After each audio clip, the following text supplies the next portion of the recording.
রব্বুল আলামিন তোমাদেরকে প্রথমত দুই ধরনের বিপদ দিয়া পরীক্ষা করবেন। বিপদ হবে কয় ধরনের? দুই ধরনের। এটা আল্লাহ রাব্বুল আলামিনের চ্যালেঞ্জ। আল্লাহ রাব্বুল আলামিন উদাহরণ দিচ্ছেন সূরা নাহলের ভিতরে। আল্লাহ বলছেন, وضرب الله مثلا قرية كانت آمنة مطمئنة। আল্লাহ বলছেন এই জনপদের মধ্যে এমন কতগুলা জায়গা ছিল, আল্লাহ রাব্বুল আলামিন সেই জনপদবাসীর উদাহরণ তোমাদের সামনে দিচ্ছেন। ওই জনপদবাসীর দুইটা নিয়ামত আল্লাহ দিয়েছিলেন। এক নম্বরে রব্বুল আলামিন তাদের জন্য নিরাপত্তা দান করেছিলেন। ওই মানুষগুলা কখনো নিজেদেরকে অনিরাপদ ভাবত না, তাদেরকে নিরাপত্তার চাদরে আল্লাহর দয়ায় তাদেরকে সব সময় আল্লাহর পক্ষ থেকে সুরক্ষা দেওয়া হয়েছিল। আল্লাহ বলছেন মুতমাইন্নাতান, সাথে সাথে তাদের হৃদয়ের মধ্যে একটা তাতমাইন করে দেওয়া হয়েছিল। আপনি জানেন আপনার পাশে শত্রু আছে, যদিও আপনি এখন নিরাপদ অনুভব করছেন, কিন্তু আপনার টেনশন আছে একটা, কখন আপনাকে আক্রমণ করে, কখন আপনার চুরি হয়ে যায়।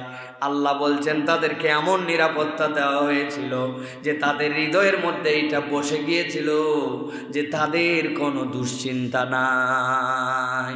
আল্লাহ রাব্বুল আমিন বলছেন ইয়াতিহা রিজকুহা রাগাদাম মিন কুল্লি মাকানিন। এক নম্বর আল্লাহ তাদের সার্বভৌমত্বের নিরাপত্তা দিয়েছিলেন, আর দুই নম্বর তাদের রিজিককে এমন প্রশস্ত করে দিয়েছিলেন চতুর্দিক থেকে তাদের কাছে শুধু রিজিক এসে যেত। সুবহানাল্লাহ। যা লাগাই তাতেই রব্বুল আমিন বরকত দেন, যে ব্যবসাতেই হাত দেয় তার মধ্যে রব্বুল আমিন বিরাট বড় নিয়ামত দিয়ে দেন। একবার ঠান্ডা মাথায় চিন্তা করেন, আপনার রিজিকের কোনো দুশ্চিন্তা নাই আর আপনার নিরাপত্তার কোনো অভাব নাই। এই দুইটা যদি কোনো মানুষের কপালে চলে আসে, তাইলে ওই মানুষ আর ওই জনপদের জন্য এর থেকে শান্তির আর কি হতে পারে? ঠিক কিনা? যা কামাই করছেন, যা কামাই করতে চাচ্ছেন সবগুলি সহজে পেয়ে যান। সাথে সাথে আপনি যা কামাই রুজি করেছেন নিরাপত্তার মধ্যে আছেন, আপনার চুরির ভয় নাই, ডাকাতির ভয় নাই, জীবনহানির ভয় নাই, শ্লীলতাহানির ভয় নাই। রব্বুল আমিন বলছেন এই দুই ধরনের নিয়ামত দিয়ে একটা জনপদকে আমি ভরপুর করে দিলাম, কিন্তু এরা এমন কপাল পোড়া, ফাকাফারাত বিআনউমিল্লাহ, আল্লাহ যে তাদেরকে এই নিয়ামত দিয়েছেন তারা এটা ভুলে গেল। ভুলে যে আল্লাহর ইবাদত না করে আসনামের ইবাদত করতে শুরু করলো। আল্লাহর দয়ার পরিবর্তে তারা বুদ্ধি বিবেক খাটিয়েছিল, সময় মতো ইনভেস্ট করেছিল, নানান ধরনের কথা বলে বলে রব্বুল আলামিনের কুফরিতে নিমজ্জিত হয়ে গেল। যাদের এই দুই নিয়ামত ছিল, আল্লাহ বলছেন যেই না আমার প্রতি কুফরি করলো, ফাযাকাল্লাহু লিবাসাল জু'i ওয়াল খাউফ। আল্লাহ বলছেন আল্লাহ এবার তাদেরকে ধরলেন, যাকা মানে সাত চাকা। আল্লাহ বলছেন তাদেরকে এমন ভাবে ধরা হলো দুইটা জিনিস দিয়া, একটা হচ্ছে তাদের জন্য ভয়, আরেকটা হচ্ছে তাদের জন্য ক্ষুধা। আল্লাহ দারিদ্রতা আর ভয় তাদের মধ্যে এমন ভাবে চাপায় দিলেন যে ওই মানুষগুলোর অবস্থা এমন হয়েছিল, মুফাসসিররা ব্যাখ্যা করছেন একজন ভাই জীবন রক্ষার জন্য আরেকজনের গায়ের চামড়া ছিঁড়ে ছিঁড়ে খেয়ে ফেলেছিল। এমন রব্বুল আলামিন পরীক্ষা দিলেন। আল্লাহ রব্বুল আলামিন এই আয়াতে কারিমার দ্বারা বুঝাচ্ছেন, বান্দা এটা কাদের ফল? বিমা কানু ইয়াসনাউন। আল্লাহ বলছেন এইটা তোমাদের হাতের অর্জন, এটা তোমাদের হাতের কামাই। ওই মানুষগুলার নিরাপত্তা ছিল, ওই মানুষগুলার স্বাধীনতা ছিল, ওই মানুষগুলার আল্লাহর পক্ষ থেকে রিজিক ছিল, কিন্তু আল্লাহকে চিনে নাই, আল্লাহর হুকুমকে মানে নাই। রব্বুল আমিন তাদের জন্যই কঠিন পরীক্ষা দেন। ঠান্ডা মাথায় আমার দেশকে আমি এর সাথে মিলাতে চাই না চূড়ান্তভাবে, কিন্তু একটু হিসাব মিলায় দেখেন আপনার আমার দেশে নিরাপত্তার ঘাটতি আছে কিনা, আছে কিনা? অথবা আল্লাহ রাব্বুল আমিন বলছেন যদি একবার তুমি আল্লাহর কুফরি করো, জনপদের মানুষের জন্য নিরাপত্তা দেওয়া ছিল, কিন্তু এই নিরাপত্তার থেকে তারা আল্লাহর কুফরি করার কারণে ফাযাকাহুল্লাহু লিবাসাল জু'i ওয়াল খাউফ। আল্লাহ বলছেন, আল্লাহ তোমাদের ক্ষুধা আর আল্লাহ রাব্বুল আমিন তোমাদের এই ভীতির যে ভয়ের যে সংস্কৃতি, এইটা কখনোই উঠায় নিবেন না। কেননা রব্বুল আলামিনের নিয়ম নীতি অনুযায়ী তুমি চলো না। আল্লাহর দেখানো পথ ও পদ্ধতি গ্রহণ করলে ওই দেশের মধ্যে রব্বুল আলামিন নিরাপত্তাও দিবেন, ওই দেশের মধ্যে রব্বুল আলামিন ক্ষুধার কষ্টগুলাকেও দূর করে দিবেন। সুবহানাল্লাহ। এই জন্য প্রিয় ভাইয়েরা, প্রথম দায়িত্ব হচ্ছে যে আমাদের স্বাধীনতা এবং আমাদের আল্লাহর পক্ষ থেকে যে নিয়ামত, এইটার জন্য আমাদেরকে কৃতজ্ঞ হতে হবে। কি হতে হবে? মুখস্থ করে ফেলেন। আমি 5টা পয়েন্টের কথা বলবো। 1 নম্বর, কৃতজ্ঞ হতে হবে। 2 নম্বরে আল্লাহ রাব্বুল আলামিন কোরআনুল কারীমের 14 নম্বর সূরা ইব্রাহিমের মধ্যে আল্লাহ রাব্বুল আলামিন বলছেন, وَإِذْ تَأَذَّنَ رَبُّكُمْ لَئِن شَكَرْتُمْ لَأَزِيدَنَّكُمْ وَلَئِن كَفَرْتُمْ إِنَّ عَذَابِي لَشَدِيدٌ। আমার রব্বুল আমিন বলছেন, ও উম্মতে মুহাম্মাদি, তোমাদের জন্য যে আয়াতটা কোরআনের মধ্যে দেওয়া হলো, এটা আমার পয়গম্বর মুহাম্মদ সাল্লাল্লাহু আলাইহি ওয়াসাল্লামের উম্মতের জন্য শানে নুজুল দিয়ে আয়াত দেওয়া হয় নাই। আমি মুসার ওই কওমের কথা বললাম, যাদের সন্তানদেরকে হত্যা করে ফেলা হতো, নারীদেরকে দাসী বানায় ফেলা হতো, পুরুষদেরকে দাস বানায় দেওয়া হতো, কোনো রকম তাদের ইবাদতের স্বাধীনতা ছিল না। ফিরআউন যা ইচ্ছা তাই করত। আল্লাহ রাব্বুল আলামিন তাদেরকে এমন স্বাধীনতা দিলেন, রব্বুল আলামিন তাদেরকে ওই সাগরের পারে নিয়ে আসলেন। এরপরে 12 জনের জন্য রব্বুল আলামিন বাড়ি দিতে বললেন। রাস্তা 12টা হয়ে গেল। কেননা পানি তো আল্লাহর গোলামি করে। পানি আপনার কি মনে হয় মুসাকে চেনে না? মুসাকে চিনে, মুসার কওমকে চিনে, ফেরাউনকেও চিনে। যদি না চিনতো, মুসার কওমকে পার করে দিল কেমনে, আর ফেরাউনকে ওখানে ডুবাই দিল কেমনে? তার মানে পানিও গোলামি করে আল্লাহ। ভালো করে বুঝেন কি বুঝাইছি। স্বাধীনতার নামে থাকবে, কিন্তু আপনার কৃতজ্ঞতা না থাকলে ওইটা আপনার তখন স্বাধীনতা থাকবে না। ঠিক কি না? সব খতিব এইরকম করে কথাবার্তা বিগত 15 বছরে বলছিল তো না? সামনের সভাপতি বসে থাকতো, সেক্রেটারি এইরকম করে বসে থাকতো, হুজুরে কখন বিদায় করবে, এই টেনশনে কথা বলতে দেয় না। এটাই সত্য কথা, এটাই সত্য কথা। প্রত্যেকটা মসজিদের উপর খবরদারি হয়েছে। এই দরজাতে ঢুকে কমিটি বানাই দিয়ে ওই দরজাতে বের হয়ে গেছে। আমরা দেখি নাই এইগুলা? এই খবরদারি আমরা দেখেছি। আল্লাহ রাব্বুল আমিন বলেন, তাহলে দেশ তো স্বাধীনই ছিল, তা আপনি কথা বলতে পারতেন না কেন? কেন আপনি তখন গোলামির জিঞ্জিরে ছিলেন? আল্লাহ বলছেন, কৃতজ্ঞ যদি হও, স্বাধীনতা স্বাধীনতার মতো থাকবে। আর কৃতজ্ঞ না হলে স্বাধীনতার নাম সর্বস্ব থাকবে। ওই স্বাধীনতার থেকে পরাধীনতা অনেক অনেক অনেক কঠিন। ঠিক কিনা? এই জন্য প্রিয় ভাইয়েরা, আল্লাহ বলছেন কৃতজ্ঞ হও, কৃতজ্ঞ হও, আল্লাহ রাব্বুল আমিনের কৃতজ্ঞ হও। আল্লাহ বলতেছেন, ওয়াইন কাফারতুম ইন্না আযাবি লাশাদীদ। যদি তুমি অকৃতজ্ঞ হও, আল্লাহর ধরা বড় কঠিন। প্রিয় ভাইয়েরা, সুতরাং আমরা বিরাট স্বাধীনতা পেয়ে গেছি, এখন আমরা যা ইচ্ছা তাই করতে পারি, এরকম মেন্টালিটি যেন নিয়েন না। আল্লাহ রাব্বুল আমিন কার হাত দিয়ে কার গোলামির জিঞ্জির আবার বানায় দিবেন। আপনি ভাষায় পড়তে পারেন নাই, আপনার জন্য একজনের মরণ হয়ে গেছে, কিন্তু আপনি হয়তো তার বন্ধুত্ব নিয়ে তার মুখের সামনে দাঁড়ায়ছিলেন, আপনি বুঝেনি নাই, আপনি বুঝেনি নাই। আমার কথাও এখন বুঝেন নাই। কথাটা একটু বুঝাই। এক ছেলের সাথে এক ছেলের বন্ধুত্ব, তো যেই ছেলের বন্ধুত্ব সে চাইনিজ, আর যে ছেলের সাথে বন্ধুত্ব বাঙালি। এমনি এমনি একসাথে থাকতে চলতে ফিরতে খুব দোস্তালি হয়ে গেছে। এখন হঠাৎ করে ওই চাইনিজ ছেলেটা বিরাট মুমূর্ষ, এর বন্ধুত্বের কারণে ভাষা বোঝে না, কিন্তু দেশ ভিন্ন মোহব্বত করে। একদিন তাকে দেখতে গেছে, দেখতে যাওয়ার পরে তার মুখের সামনে যেই দাঁড়াইছে, দাঁড়ানোর পরে দেখে ওই চাইনিজ ছেলেটা 3 বার কি যেন একটা কথা জোরে জোরে বলে চোখ বড় করে এরপরে মরে গেছে। এই ছেলের তো যেটা বাঙালি, ওর দিলটা একবারে পুড়ে গেছে। যা হারে মূল্য তো মূল্য, আমি যেদিন গেছি আমার সামনে জোরে জোরে 3টা কি জানি কথা বললো, ও আবার ওটা আত্মস্থ করে নিয়েছে। 3 শব্দে 3টা কথা বলছে, বলে ওই ছেলেটা মারা গেছে।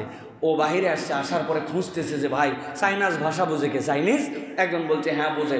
ওর কাছে গেছে, যাওয়ার পরে বলছে ভাই আমার দোস্ত মরে গেল, কিন্তু মরার সময় 3 বার জোরে জোরে এই কথা বলে তারপরে মরে গেল। আমি দেখতে গেলাম আর আমার সামনে মরলো, আমার থেকে দুঃখ বেদনা ব্যথা আর কারো নাই। বলছে কি বলছিল? যেই বলছে ওই কথা। বলছে কি বলছিল? বলছে হ্যাঁ এই কথাটা বলছিল। বলার পরে বলছে এটার মানে কি রে? এটার মানে বলতেছে যে দোস্ত তুই যখন দেখতে গেছিস ওর তো অক্সিজেন নাকের মধ্যে লাগানো ছিল, যে পাইপটা অক্সিজেনের ছিল তুই পাইপের উপর খাড়াইছিলি। ওই বলছিল অক্সিজেনের পাইপের উপর থেকে সর, অক্সিজেনের পাইপের থেকে সর, অক্সিজেনের পাইপের উপর থেকে সর। 3 বার বলে আর অক্সিজেন সাপ্লাই পায় না, মরে গেছে। কি বুঝালাম? বুঝালাম আপনি যাকে বন্ধু ভাবতেছেন, কাছে ডাকতেছেন, আপন ভাবতেছেন, আপনি ওইটার ভাষা বোঝেন না এখনো। ও যে কোন ভাষায় আপনাকে নতুন গোলামির মধ্যে ফেলবে আপনি বুঝতে পারছেন না। এই জন্য সজাগ সচেতনভাবে থাকতে হবে। ইসলামহীন করার পায় তারা 50 বছর ধরে এই দেশে চলতেছে, এখনো বন্ধ হয় নাই। অতএব আমরা যদি সচেতন না হই আবার নতুন কোন ফ্যাসিজম আমাদের মাথা চাড়া দিয়ে আমাদের উপর বসতে পারে, ঠিক কিনা? সতর্ক থাকতে হবে আমাদের প্রিয় ভাইরা। আল্লাহ রাব্বুল আমিন বলছেন মানুষের চরিত্রটা কি জানো নাকি? এটা আমার কথা নয়, আমার কথা হলে আমার গলার কথা হবে, আমার গরম মারা হবে, আমার ব্যক্তি কথা হবে। আপনি আমার কথা তো সহ্য নাও করতে পারেন, কিন্তু আল্লাহ রাব্বুল আমিন বলছেন সূরা জুমারের মধ্যে বলছেন আল্লাহ ইযা মাসাল ইনসানা দুরদানা সুম্মা ইযা খাওয়ালনাহু নি'মাতাম মিন্না ক্বালা ইন্নামা উতিতুহু আলা ইলমিন বাল হিয়া ফিতনাহ ওয়ালাকিন্না আকসারাহুম লা ইয়ালামুন। আল্লাহ বলছেন আমি যখন আমার কোনো বান্দাদেরকে নিয়ামত দিয়ে বিদ্যুৎ করে দেই, নিয়ামত দিয়ে তাদেরকে আমি রব্বুল আমিনের পক্ষ থেকে আমার দয়া অনুগ্রহে ভরপুর করে দেই। আল্লাহ রব্বুল আমিন বলছেন ক্বালা ইন্নামা উতিতুহু আলা ইলমিন। ওরা বড়াই করে বলে আমরা উদ্যোগ নিয়ে, আমরা পরিকল্পনা করে, আমরা মাস্টার মাইন্ড হইয়া আমরা এই আন্দোলনে সফল হয়েছিলাম। অথচ 5 তারিখ ভোরের আগ পর্যন্ত কারো বুকের মধ্যে পানি ছিল না। কথাটা ঠিক করে বলে, ওটা নিয়ে মারা গপ্প মারে। হ্যাঁ, আল্লাহ রাব্বুল আমিন বলছেন আমার ভাষা নয়, আল্লাহর ভাষায় উতিতুহু আলা ইলমিন বাল হিয়া ফিতনা। আল্লাহ বলছেন এটাই তোমাদের জন্য ফিতনা। আল্লাহ রাব্বুল আমিন বলছেন ওয়ালাকিন্না আকসারাহুম লা ইয়ালামুন, কিন্তু অধিকাংশই তারা জানে না যে তারা ফিতনার মধ্যে পড়ে গেছে। রব্বুল আলামিনের প্রতি যদি আপনার কৃতজ্ঞতা থাকে, মানুষের তো প্রচেষ্টা লাগবে, কিন্তু রব্বুল আলামিন যদি এইখানে আপনাকে আল্লাহর পক্ষ থেকে নুসরত না দেন, আপনার প্রচেষ্টা কখনো গালেব হতে পারে না, ঠিক কি না? আল্লাহ বলছেন আমি তো বেশি কিছু চাইনি রে বান্দা, আমি চাইছি তুই একটু কৃতজ্ঞ হ, তো আলহামদুলিল্লাহ বল, আল্লাহর হুকুমগুলা নিজেদের জীবনে মেনে নে। আমি রব তো এইটুকু চাইছি। নিশ্চয় যে মানুষের কৃতজ্ঞ হয় না সে আল্লাহর কৃতজ্ঞ হতে পারে না। আল্লাহর সর্বোচ্চ কৃতজ্ঞ বান্দা সে মানুষের কৃতজ্ঞতা আদায় করে যে যাদের রক্তের উপরে বিজয় এসেছে, স্বাধীনতা এসেছে, আপনি তাদেরকে মূল্যায়ন করবেন না, আপনি তাদের কৃতজ্ঞতা স্বীকার করবেন না, আপনি তাদেরকে কখনো দাম দিবেন না, এটা ইসলাম বলে না। এটা আপনাকে অবশ্যই করতে হবে, কিন্তু এই চেতনা বিক্রি করে খাওয়া যাবে না। চেতনা বিক্রি করার যে সংস্কৃতি এবং কালচার, ওইটা আমাদের জন্য বড় বিপর্যয় ডেকে নিয়ে আসবে। এই জন্য চেতনাকে কখনো বিক্রি করা যায় না, চেতনাকে হৃদয়ের মধ্যে ধারণ করতে হয়। চেতনা বিক্রি করলে কি হয়? ডাস্টবিনে উচ্ছিষ্টের মতো ওইটাকে মানুষ ফেলে দেয়। পৃথিবীর ইতিহাস নাই, পুরা পৃথিবী সৃষ্টির পর থেকে এই পর্যন্ত ফেরাউনেরও ইতিহাস নাই। ফেরাউনের সাথে যারা গেছিল সবগুলাকে আল্লাহ ডুবাইছিলেন ওই জায়গায়, আর যারা যায়নি তারা ছিল। আর এই আমলে আমরা দেখেছি যে একসাথে সবাই পালায় গেছে। আমরা দেখছি না ভাই? ইতিহাস নাই এরকম প্রিয় ভাইরা। এটার কারণ কি ভাই? এটা তো আমাদের সমাজেরই মানুষ, তাহলে এইভাবে ভাবতে হলো কেন? কারণ চেতনাটা এমনভাবে ফেরি করা হয়েছিল যেটা মানুষ আসলে নিতে পারে নাই, মানুষের হৃদয়ের মধ্যে থেকে ওইটা উচ্ছিষ্টের মতো হয়ে গিয়েছিল। এই জন্য কখনো কপচাতে হয় না, কোনো কিছু কপচায় ফেলতে হয় না, লেবু অতি চিপলে তিতা হয়ে যায়, বলে না ভাই? এই জন্য প্রিয় ভাইরা, আমাদেরকে আমাদের স্বাধীনতা, সার্বভৌমত্ব, এটা যদি আমাদেরকে টিকায় রাখতে হয় তাহলে আমাদেরকে সব সময় খেয়াল রাখতে হবে ইনসাফ আমাদের সমাজে লাগবে। 2 নম্বর, জুলুম মুক্ত পরিবেশ লাগবে। 3 নম্বর, মানবাধিকার আপনাকে আদায় করে দিতে হবে। আর 4 নম্বর, স্বাধীনতা আপনার যে আল্লাহ রাব্বুল আমিনের নিয়ামত, এই নিয়ামতের আলোকে খোদা ভীতিময় একটি সমাজ আপনার জন্য গঠন করতে হবে। প্রিয় ভাইয়েরা, মুসলমানরা আমরা অনেক সময় আবেগী, আল্লাহ ভরসা ইনশাল্লাহ এইটুকুর উপরে থাকি, কিন্তু আল্লাহ রাব্বুল আলামিন সূরা তাওবার 41 নম্বর আয়াতের মধ্যে বলছেন যে হে ঈমানদারগণ, তোমাদের জন্য একটা দায়িত্ব আছে। কি দায়িত্ব? ইনফিরু খিফাফাও ওয়া সিকালা। আল্লাহ বলছেন তোমরা হালকা এবং ভারী উভয় ধরনের অস্ত্রে সজ্জিত হও, সজ্জিত হয়ে আল্লাহ রাস্তায় বের হও। এটার ব্যাখ্যা কি? এখন একজন আপনার জন্য ব্যালিস্টিক মিসাইল আপনাকে দিয়ে মারতে চাচ্ছে, আর আপনি 303 বন্দুক নিয়ে সামনে দাঁড়াইছেন, হলো? তা আপনাকে তো সমকক্ষতা অর্জনের জন্য আল্লাহর পক্ষ থেকে নির্দেশনা আছে, ইনফিরু খিফাফাও ওয়া সিকালা, তুমি ভারী অস্ত্রে সজ্জিত হও। তা আপনার দেশ তারা যে প্রযুক্তি নেবে, আপনাকে ওই প্রযুক্তি অর্জনের জন্য আপনাকে চেষ্টা করতে হবে, আপনাকে তার জন্য সামনে এগোনোর জন্য চেষ্টা করতে হবে।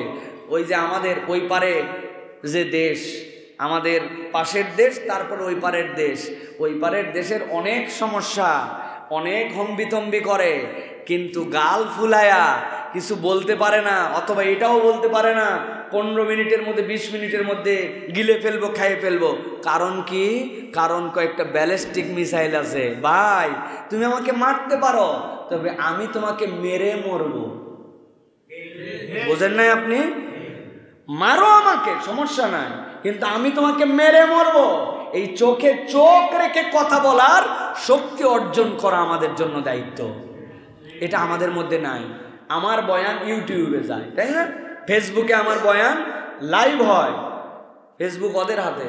কালকেই বলছে যে যতগুলা লোকের নামের শেষে আগে পিছে মুসলমান আইডেন্টিটি আছে, এই আইডেন্টিটিগুলা অটোমেটিক সফটওয়্যার সেট করছে যে রিলিজিয়ান ইসলাম, নাম মুসলিম, অথবা মুসলিম দেশের, অথবা নামের সাথে সাইফুল্লাহ, আব্দুল্লাহ, আব্দুর রহমান, বোঝা যায় এটা এআই দিয়ে সিলেক্ট করা হবে, আর্টিফিশিয়াল ইন্টেলিজেন্স দিয়ে সবার অ্যাকাউন্ট ডিলিট। আগামীকালকে সকালের মধ্যে যত মুসলমান অ্যাকাউন্ট আছে 1 সেকেন্ডে ডিলিট করে ফেলে দেওয়া সম্ভব। কথা বলেন? ইউটিউব চ্যানেল, কত বড় বড় চ্যানেল আমাদের আছে না এই জায়গায়, ওদের সবগুলো আইডেন্টিফাই নির্ধারণ করছে। এগুলোর মধ্যে কি সারে রে? ওয়াজ, WAZ, ওয়াজ যদি হ্যাশট্যাগে থাকে সব ডিলিট। আগামীকালকে সকালে সব হাওয়া। আমাদের চ্যানেল আল্লাহ ভাইরা সবগুলো মুদিখানার দোকানদার, পরের দিন থেকে উপায় নাই, চাকরি বাকরি খুঁজতে লেগে যাবে। ভাই এটা কেন বললাম? যে আমরা শক্তি অর্জন মানে খালি মনে করছি ব্যালিস্টিক মিসাইল অস্ত্র। একটা ফেসবুক কত বড় অস্ত্র, একটা ইউটিউব কত বড় অস্ত্র। আজ পর্যন্ত আমরা আমাদের নিজস্ব এরকম একটা প্ল্যাটফর্ম আমরা বানাতে পারি না, ঠিক কিনা? এটাও তো আমাদের শক্তির জায়গা। ওরা প্রোপাগান্ডা করে, ওরা বিভিন্ন ধরনের বাজে কথা বলে মিডিয়া দিয়া। একমাত্র বাংলা পৃথিবীতে আল জাজিরা আছে, যতটুকু আছে ওই আফগানিস্তানের পক্ষে কথা বলছে, যতটুকু আছে ইসলামপন্থীদের পক্ষে কথা বলছে।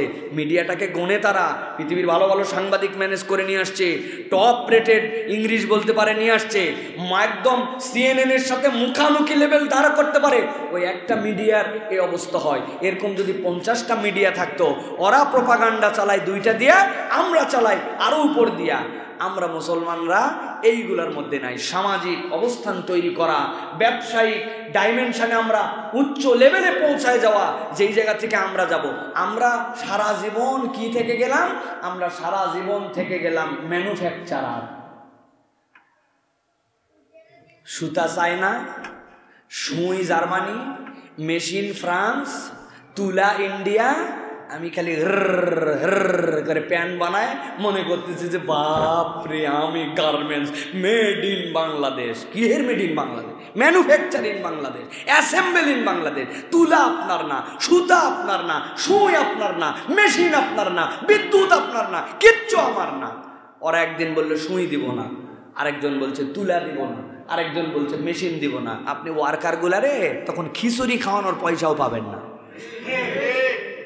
এই জন্য আমাদেরকে এই ইনিশিয়েটিভগুলো নিতে হবে যে আমরা যেন ওই জায়গায় যেতে পারি, এই পাওয়ারটা যেন আমরা ক্যারি করতে পারি। দ্বিতীয় জায়গা কি? আমরা ইসলামপন্থীদের আমরা হই হই করি আমরা, আর ওরা একটা দুইটা পেপার পত্রিকা দিয়ে আমাদেরকে আমাদের স্বাধীনতার ফসল সবগুলি তারা উপভোগ করে, চেটেপুটে খায়। আমরা ইন্টেলেকচুয়াল লেভেলে ওই জায়গায় যেতে পারি না। ওরা বিবৃতি দেয় কোনো ঘটনা না হলে 101 জন মুখের বিবৃতি, কেউ চেনে না কিন্তু বিবৃতির পর আসে। আর আমাদের ইসলামিক ইন্টেলেকচুয়ালদেরকে একটা বিবৃতি গুছায় সাজায় দেওয়ার আগে আগ্রহই নাই এটা নিয়ে, অথচ আমরা এই জায়গা থেকে পাওয়ার ক্রিয়েট করতে পারি। অথচ এরকম একটা বিবৃতিরও অনেক সময় অনেক পাওয়ার থাকে। আল্লাহ বলছেন ইনফিরু খিফাফাম ওয়া সিকালা, আপনি নানান দিকে এটার ব্যাখ্যা নিতে পারবেন। তোমরা শক্তি অর্জন করো, স্টেক হোল্ডার হও, তোমরা পাওয়ার ক্রিয়েট করো, তোমরা এমন একটা অবস্থানে যাও যে 10 জন লোক কথা বললে ওটার একটা দাম হয়, ঠিক কিনা? এই যে আস-সুন্নাহ ফাউন্ডেশন এই জায়গায় গেছে শায়েখ আহমদুল্লাহ, যে এই পজিশনটা হোল্ড করেন কেন? এটা একটা সামাজিকভাবে এটার অবস্থান আছে, এটার বেনিফিশিয়ারি কয়েক কোটি মানুষ আছে। আপনি উড়াই দিবেন, ওরাই তখন বলবে এই উল্টাপাল্টা কথা বলো কেন। এর আগে একটা ছিল না, কুত্তার ছবি, ছাগলের ছবি, এক ছাগলকে 10 বার 7 বার করে দেখাইছিল, তারা অস্তিত্বহীন হয়ে গেছে। কেন? মানুষ বুঝছে ওরা ফ্রড, ঠিক কিনা? আল্লাহ রাব্বুল আলামিন এটা বলতেছেন ইনফিরু খিফাফাম ওয়া সিকালা, প্রত্যেকে যে যার জায়গার থেকে অবস্থান অর্জন করতে হবে। আমাদের তালেবে ইলম যারা আছে ভালো করে পড়ে না, না দেশের রাজনীতির খবর জানে, না বিশ্ব রাজনীতির পার্ট জানে, না ভালো করে নাহু জানে, না সরফ জানে, না সে উসুলে ফিকা জানে, না উসুলে হাদিস জানে। বিরাট ব্যাপার, আরবিটুকু পর্যন্ত তার সারা জীবন পড়লো, আরবিও সুন্দর করে বলতে পারে না, পড়তে পারে না। ফাঁকিবাজি, খালি চিন্তা করছে কেমনে সাজেশন নিয়ে কেমনে পাস করা যাবে। আমার যে একটা ইলম অর্জন করতে হবে, আমার একটা বুৎপত্তি অর্জন করতে হবে, আমার নিজের মধ্যে একটা ধী শক্তি লাগবে, যেটাতে আমি সমাজ দেশ সব জায়গায় আমি ইন্টেলেকচুয়াল লেভেলে তাদের কথার এগেনস্টে আমার কথাকে সে জায়গায় উপস্থাপন করতে পারি। না, উনি ওই জায়গায় বিরাট বড় থিওরি দিছে আর আপনি ওই জায়গায় যে কেবলমাত্র কয়েকটা বাক্য কপচাচ্ছেন, এটা তো হবে না প্রিয় ভাইরা। ইনফিরু খিফাফাম ওয়া সিকালা, আমাদেরকে স্টেক হোল্ডারের এই জায়গাটাকে আমাদের সব সময় অ্যাসেট হিসাবে নিয়ে আমাদেরকে এগোনোর জন্য চেষ্টা করতে হবে। বিশেষ করে আমার তরুণ প্রজন্ম, ইয়াং যারা, তাদেরকে সব সময় এই বিষয়গুলো নিয়ে ভাবতে হবে। আমাদের আব্দুল্লাহ বিন আব্দুর রাজ্জাক ভাই চমৎকার একটা কথা বলেন। উনি বলেন, আমি যখন ইংল্যান্ডের ইউনিভার্সিটিতে ইকোনমিক্সে যখন আমি ওই জায়গাতে পিএইচডি করছিলাম, ইংল্যান্ডে বিশ্বকাপ ফুটবল, ইংল্যান্ডে থাকা অবস্থাতে দেখছি যে টিএসসিতে 20,000 ঢাবির ছাত্র একসাথে খেলা দেখতেছে, সারা রাত হই হই করতেছে। আর ইংল্যান্ডের ওইরকম ক্যামব্রিজে, ইংল্যান্ডের আশপাশের বড় বড় ইউনিভার্সিটিতে তাদের কাছে কোনো খবরই নাই যে পৃথিবীতে আজকে সকার নামে একটা গেমের ফাইনাল হচ্ছে। কেননা তারা তাদের চিন্তা নিয়ে আসে, পড়ালেখা নিয়ে আসে, দেখলেও ব্যক্তিগতভাবে ঘরে দেখতেছে। ইউনিভার্সিটিতে এরকম বিনোদিত হতে হবে এটা তাদের চিন্তাতেও নাই। তারা আছে চিন্তা নিয়ে, তারা আছে গবেষণা নিয়ে, তারা আছে নিজের অবস্থান নিয়ে। তো ওদের ইউনিভার্সিটি র্যাঙ্কিং এক হবে না, তো আমাদেরগুলো হবে নাকি? আমাদেরগুলো কিন্তু ইউনিভার্সিটি মনে করে না। এমন এমন শিক্ষক আছে, আমি কি বলবো, ওইগুলো বলি না, আমাদের ইউনিভার্সিটির কথা বলতেছি, ইসলামী ইউনিভার্সিটি, এগুলো ইউনিভার্সিটি জানি না, যেখানে আমি থেকে আসছি 8-10 বছর। আল্লাহ মাফ করুক, এমন টিচার আছেন যে টিচার হিসেবে সম্মান করি আমরা। ওইগুলো টিচারকে আমরা ছাত্র অবস্থায় পড়াতে পারতাম, ওইগুলো টিচারকে ছাত্র অবস্থায় আমরা, আল্লাহ আমাদেরকে যতটুকু যোগ্যতা দিয়েছিলেন পড়াতে পারতাম। কিভাবে নিয়োগ হয়েছে? মামু, খালা, শালা, দুলাভাই, এই সকল দিয়ে উনি নিয়োগ হয়ে গেছে। উপর থেকে 1, 2, 10 র্যাঙ্কিংয়ে নাই, উনি 41 নিয়োগ হয়ে গেছে। ঢাকা বিশ্ববিদ্যালয় আলাদা 10 থেকে 11টা ডিপার্টমেন্ট খোলা হয়েছে শুধু শিক্ষক নেওয়ার জন্য। ভালো করে বুঝেন কথাটা, ডিপার্টমেন্ট খুলে শিক্ষক নেয় নাই, দলীয় লোক নেওয়া লাগবে জন্য ডিপার্টমেন্ট খুলছে। আমার কথা নয়, গতকালকের পত্রিকা সার্চ করে দেখবেন আপনারা, এগুলো বানানো কথা নয়, শেষ করে দিছে সব। এই জন্য আল্লাহ রাব্বুল আমিন বলছেন ওয়াজাহিদু বিআমওয়ালিকুম ওয়া আনফুসিকুম ফি সাবিলিল্লাহ, তোমরা আল্লাহর রাস্তায় তোমাদের মাল এবং জান দিয়ে চেষ্টা করো। এটা কেবলমাত্র এই জিহাদ নয়, সব জায়গায় আপনি আপনার অবস্থান দাঁড় করান। আমাদের যারা ডাক্তাররা আছেন, আরে ভাই যেই রক্ত আমার গায়ে, ওই রক্ত যেই সিরিঞ্জ দিয়ে নিয়ে যেই রিজেন্টে পরীক্ষা করেন, ওটা বাংলাদেশেও হয়, ওটা পার্শ্ববর্তী দেশেও হয়, তা আপনার ফলাফল 2 নম্বর হয় কেন? আপনার হাসপাতালে 2 নম্বর ট্রিটমেন্ট হয় কেন? এই জন্য না সেখানে মানুষ যায়। আমরা আজ পর্যন্ত এই জায়গাতে কখনো ইনসাফ কায়েম করতে পারলাম না। আরে ডাক্তার, তুমি ওই মেডিকেলের কয়টা পয়সা খাওয়ার জন্য, ওই ওষুধ কোম্পানির কয়টা পয়সা খাওয়ার জন্য লাগলে ওই ওষুধ লেখো, না লাগলে ওইটা লেখো। আর যারা ওইটা বানায় ও জানে যে এই পরিমাণ ডাক্তারকে দিতে হয়, এই পরিমাণ কমিশন দিতে হয়, ওর মধ্যে যা যা ঔষধ লাগবে ঔষধ নাই। আপনারে বলে দিছে গ্যাসের ওষুধের পাওয়ার P20, কিন্তু ওই গ্যাসের ওষুধের পাওয়ার 20-এর জন্য যা ইনগ্রিডিয়েন্টস লাগবে নাই, ওটা মূলত আছে 5। শুনে দেখেন আপনারা, যে মিট ফোর্টে যান, এমন কোন ওষুধ নাই যে ওষুধের 2 নম্বর নাই, সব 2 নম্বর। আহা, আর আমরা বলি যে আমরা আমাদের দেশে ট্রিটমেন্ট করব। তাহলে ইনফিরু খিফাফা ওয়া সিকালা, আল্লাহ আপনাকে এই জায়গাটা দিয়েছিল, আপনি আপনার মেডিকেল সেক্টরটা ঠিক করেন। এইখানে টেস্ট করছেন একটা, পাশেরটাতেই ভিন্ন। কেন রে ভাই? মেশিন যদি এরকম হয় তাহলে আপনার অবস্থা এরকম। বলছে আপনার কিডনি শেষ, বলে দিছে আপনার কিডনি শেষ, যে কোনো সময় মরে যেতে পারেন, বাইসে আসেন তাই তো বেশি। বাইরে গেছে, যাওয়ার পরে বলছে আপনার তো কিডনির কোনো সমস্যাই নেই। মাথাই খারাপ, মরে যাওয়ার সার্টিফিকেট দিল আর ওখানে বলতেছে যে আপনার কোনো সমস্যা নেই। এত দূর পার্থক্য কেমন করে হয়? এগুলো বানানো কথা ভাই। এইগুলো হচ্ছে আমার স্বাধীনতাকে রক্ষা করতে হলে এই জায়গাগুলো আমাদেরকে বিল্ড আপ করতে হবে, নৈতিক হতে হবে। যে যার সেক্টর থেকে আপনাকে মাজা সোজা করে আপনাকে দাঁড়াতে হবে।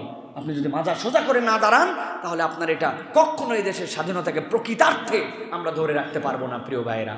তবে শেষ কথা বলবো প্রিয় ভাইয়েরা, যে আল্লাহ রাব্বুল আমিনের শুকরিয়া, প্রস্তুতি, ইনসাফ, আদালত, আল্লাহ ভীতি সবই লাগবে, কিন্তু ভয় পাওয়ার কোনো কারণ নাই। ভয় পাওয়ার কারণ আল্লাহ রাব্বুল আমিন বলছেন, রাব্বুল আমিনের সুন্নাত আছে, আল্লাহ রাব্বুল আমিন মানুষকে সফলতা দিবেন, আল্লাহ রাব্বুল আমিন মানুষের জন্য কল্যাণের ব্যবস্থা করবেন। সেটা ইমানদার হোক, গায়রে ইমানদার হোক, যেই হোক না কেন, তরিকাটা আল্লাহর বলে দেওয়া। এই পদ্ধতিতে যদি তুমি যাও, তোমার মধ্যে যদি ইনসাফ থাকে, আদালত থাকে, ন্যায় অনুভূত থাকে, তুমি হিন্দু হও, মুসলমান হও, বৌদ্ধ হও, খ্রিস্টান হও, তুমি যদি ব্যবসায়ী হও, তোমার এই নীতি নৈতিকতা যদি থাকে, আল্লাহ রাব্বুল আলামিন ওই হিন্দুকেও সফল বানাবেন, খ্রিস্টানকেও সফল বানাবেন। রব্বুল আলামিনের এইটাই স্ট্র্যাটেজি। কিন্তু আল্লাহ রব্বুল আলামিন বলছেন, যখন তুমি আল্লাহ ভীরু হয়ে যাবে আর আল্লাহর জন্য যখন তুমি প্রস্তুতি নেওয়ার পরে বুক চিতায় দাঁড়ায় যাবে, এরপরে তোমার ঘাবড়ানোর কোনো কারণ নাই। তোমার দেশটা 1,56,000 বর্গ কিলোমিটার, নাকি শুধু 56,000 বর্গ কিলোমিটার, আর একটা দেশ 20 লক্ষ বর্গ কিলোমিটার। আল্লাহর কাছে এইটা তখন আর কোনো সাবজেক্ট হয় না। রব্বুল আমিন কোরআনুল কারীমের মধ্যে বলছেন, সূরা বাকারা 249 নম্বর আয়াতের মধ্যে আল্লাহ বলছেন, কাম মিন ফিয়াতিন কলিলাতিন গলাবাত ফিয়াতান কাসীরাতাম বিইذনিল্লাহ ওয়াল্লাহু মা'আস সাবিরিন। আল্লাহ বলছেন, ভয় পাওয়ার কোনো কারণ নাই। তুমি কি দেখো নাই কত ছোট্ট ছোট্ট জনপদের মানুষকে রব্বুল আমিন কত বড় বড় জনপদের উপরে বিজয়ী করেছেন। মাত্র 3000 লোক নিয়া আল্লাহ রব্বুল আমিন প্রমাণ দিয়ে দিয়েছেন, খালিদ বিন ওয়ালিদ ওই বাইজেন্টাইনের 1 লক্ষ মানুষের বিপক্ষে বিজয়ী হয়েছিলেন। সুবহানাল্লাহ, 1 লক্ষ মানুষের বিপক্ষে দাঁড়ায় গেছে 3000 লোক, হিসাবে ধুলায় মিশে যাওয়ার কথা। আল্লাহ বলছেন, তুমি কি মনে করো কত ছোট ছোট মানুষ দিয়ে আল্লাহ কত বড় বড় জিনিসকে ধ্বংস করে দিয়েছেন, আর তুমি চিন্তা করো। এটার অনেক ব্যাখ্যা আছে প্রিয় ভাইরা। ঠ্যাং ভাঙ্গা মশা দিয়ে আল্লাহ নবরুদে সাইজ করছে, করে নাই? খালি সাইজ না, ওর মাথায় সব সময় কেউ কাঠ দিয়ে মারতে আসতো, কেউ ঝাঁটা দিয়ে পিটাতে আসতো, কোনোটাতেই তার শান্তি হতো না। পরে একদিন হাতের কাছে কিছু পায় নাই, ওর যে গোলাম ছিল ওই গোলাম পায়ের মধ্যে খড়ম ছিল, তাও খড়মের এক পাট ছিঁড়া, ওইটাই বলছে ওটা দিয়ে মার, ওটা দিয়ে তুলে পিটাইছে। তখন দেখছে জুতা ঝাঁটার থেকে, কাঠের থেকে, অন্য সব কিছুর থেকে জুতা দিয়ে মারলে আরাম হয়। এরপরে যতদিন না মরছে ততদিন খালি জুতা দিয়ে পিটাইছে। আল্লাহ বাইসে থাকেও দেখাইছে এটা জিল্লতি কি জিনিস। আপনি বড় বড় লেকচার দিচ্ছেন, কিন্তু আপনি ভিতর থেকে লেকচার দিতে পারতেছেন না, বাহির থেকে পালায়া যায় লেকচার মারাতে হচ্ছে। আর বললাম বাকিটুকু বুঝে খায়েন আপনারা।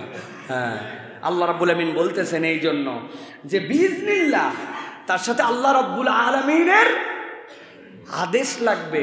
আর আল্লাহ বলতেছেন আল্লাহু মা'আস সাবিরিন, তুমি যদি ধৈর্য ধরে থাকতে পারো রব্বুল আলামিন তোমাকে বিজয়ী করে দিবেন। সুবহানাল্লাহ। অতএব দখল করে ফেলবো, খাইয়ে ফেলবো, এটা বলতে দেন, সমস্যা নাই, কিন্তু আমাদের শক্তি অর্জনের জন্য আমাদেরকে চেষ্টা করতে হবে। তবে মুসলমানদের সবচেয়ে বড় শক্তির নাম হচ্ছে নৈতিক বল। সবচেয়ে বড় কি নাম? নৈতিক বল।